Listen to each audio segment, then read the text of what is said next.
ഞാൻ കുറേ നാളായി ഒരു നാടൻ ലഞ്ചിൻ്റെ വീഡിയോ ഇട്ടിട്ട്.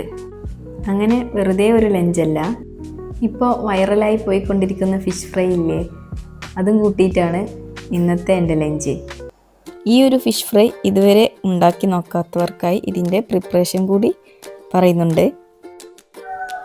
ഒരു പാനിലേക്ക് വെളിച്ചെണ്ണ ഒഴിച്ച് മുളക് പൊടി, മഞ്ഞൾപ്പൊടി, ഉപ്പ് ഇത്രയും സാധനങ്ങൾ ചേർത്ത് ഇവയെല്ലാം കൂടി നന്നായിട്ടൊന്ന് മിക്സ് ചെയ്തിട്ട് വേണം സ്റ്റൗ കത്തിക്കാൻ. അല്ലാന്നുണ്ടെങ്കിൽ ഇത് കരിഞ്ഞു പോകും. മസാലകളെല്ലാം ഒന്ന് ചൂടായതിന് ശേഷം ഇതിലേക്ക് കുറച്ചധികം വെളുത്തുള്ളി, ചെറിയുള്ളി ചതച്ചെടുത്തതും കൂടെ ചേർത്ത് നന്നായിട്ടൊന്ന് മിക്സ് ചെയ്ത് വഴറ്റിയെടുക്കാം. ഇതെല്ലാം കൂടെ ഒന്ന് വഴന്ന് വന്നാൽ ഇതിലേക്ക് കുറച്ച് കറിവേപ്പില കൂടെ ചേർത്ത് കൊടുക്കാം. എന്നിട്ട് ഇനി ഇതിലേക്ക് കുറച്ച് പുളിവെള്ളം കൂടെ ഒഴിച്ചു കൊടുക്കുന്നുണ്ട്. ഇവയെല്ലാം കൂടെ ഒന്നുകൂടെ മിക്സ് ചെയ്ത് ഒന്ന് തിളപ്പിച്ചെടുക്കുക.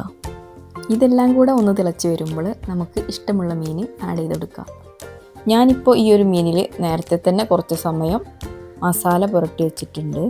അതെന്താണെന്ന് വെച്ചാൽ നമ്മൾ ഈ ഒരു ഫിഷ് ഫ്രൈ ഫസ്റ്റ് ടൈം ഉണ്ടാക്കി നോക്കിയപ്പോൾ അധികം ആളുകളും മസാലയിലേക്ക് നേരിട്ട് മീൻ ആഡ് ചെയ്ത് കൊടുക്കുകയാണ് ചെയ്യുന്നത്. അപ്പോൾ ഈ ഒരു മസാലൻ്റെ ടേസ്റ്റ് മീനിനുള്ളിലൊന്നും കിട്ടുന്നില്ല. ഇങ്ങനെ കുറച്ച് സമയം മസാല പുരട്ടിയിട്ട് ഇട്ട് കൊടുക്കുകയാണെന്നുണ്ടെങ്കിൽ ഒന്നുകൂടെ ടേസ്റ്റായിട്ട് തോന്നി. ഇതിവിടെ കിടന്ന് ഫ്രൈ ആവട്ടെ. എൻ്റെ ബാക്കിയുള്ള ഡിഷ് തൈര് കറിയും പയറുപ്പേരി, പപ്പടം പൊരിച്ചതുമാണ്.